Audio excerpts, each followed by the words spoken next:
Olá a todos, mais um vídeo de leituras lidas, certo? Depois de um tempo aí afastado por questões de família, né, pessoal, né, questões de saúde, certo? Voltamos aqui finalmente, sem mais delongas, vamos analisar Homem-Aranha, a coleção definitiva, edição número 12, Uma Teia Embaraçada. Publicação essa da editora Salvat, certo? De setembro de 2017, capa dura aqui, né? Bem legal, papel cochê, 160 páginas. Aqui na edição vamos ter as histórias, certo? Da série Tangled Web de 2001, certo? Os números 1 a 3 e 13 a 15.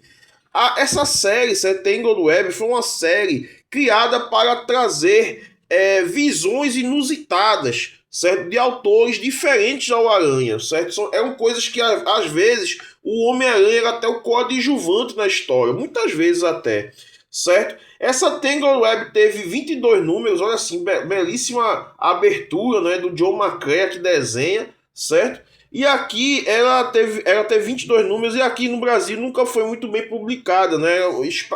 De forma espaçada. A editora Salvat até publicou uma edição que teve história de Tangle Web com arte do Lee Wicks. Essa série do Homem-Aranha, coleção definitiva, teve 40 edições e rolou entre os anos de 2017 até 2019. O ineditismo da série, ela abre, né, com uma história em 3 partes do Aranha em clima de terror. Isso mesmo, é uma história de terror. E o mais incomum é até a dupla responsável, né, pela história. Eu já falei aqui, já entreguei que é o John McCrea, mas a gente tem ninguém mais, ninguém menos do que o Garth Ennis no roteiro, certo?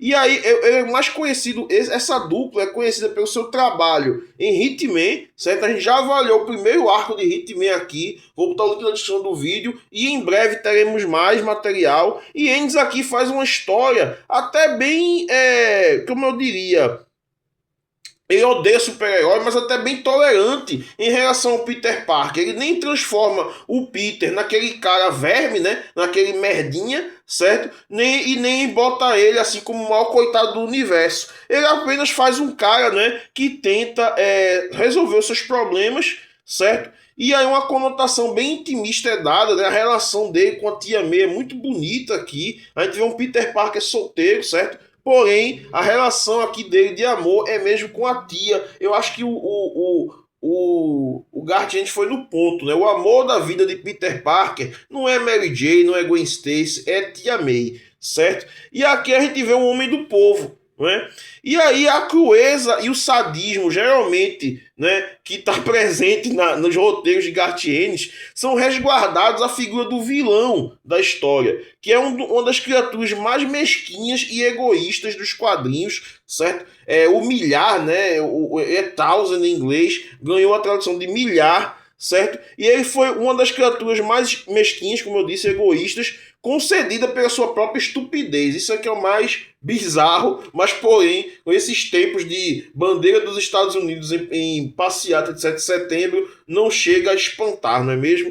Então a gente vê uma história, é uma história boa, mas eu creio que o clima de terror dela foi quebrado pelas cores do Steve Buccellato, certo? Não que seja um colorista ruim, longe disso, mas aqui eu acho que a colorização utilizada no gibi do Hitman seria muito mais bem-vinda, certo? Como eu disse, dá uma olhada no link aí que eu vou botar, certo? Deixa a coisa muito mais lúgubre. E o John McCrea, declaradamente um fã do Steve Ditko, né? Ditko, faz um trabalho muito bom, porém longe dessa característica de horror que a história pede, certo?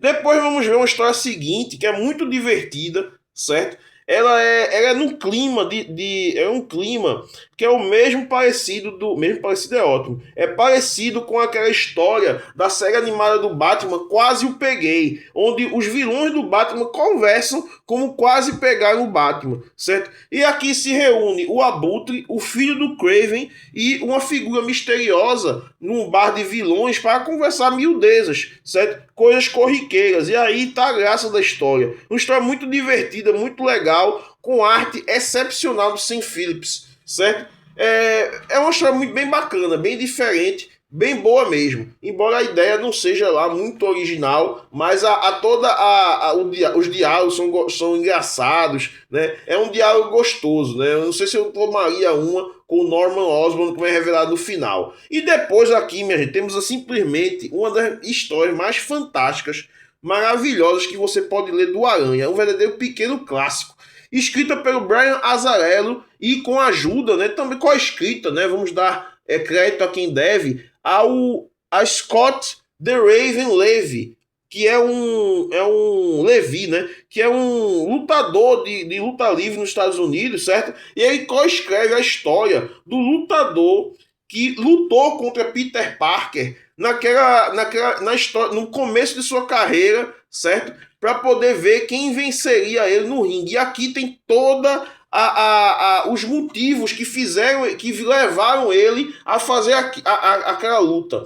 O Scott Levy, eu creio que ele dá muita verossimilhança à história da sua perspectiva de lutador. Então tem muita coisa aqui, muito detalhe, que seria coisa de pesquisa mesmo. Você tem que ser um cara de dentro que dá informação. Por exemplo, uma coisa que eu achei muito legal foi a relação de lutadores, certo? No começo esses caras estavam lá brigando, né, se matando, reclamam um com o outro, mas no final o personagem principal da história, que é o Matador, ele sabe que eles têm que se unir, eles têm que se reunir na sua classe. Né? Muito legal, final excelente, um final que acaba sem final, mas que você já sabe o que vai acontecer por conta de todo o background da história do quadrinho. Finaliza o gibi, uma história escrita e desenhada pelo fenômeno Paul Pope, né? Paul Pope, cara, pode desenhar até tolete que fica lindo, certo? E aqui essa história foi uma história muito boa de um pai, né?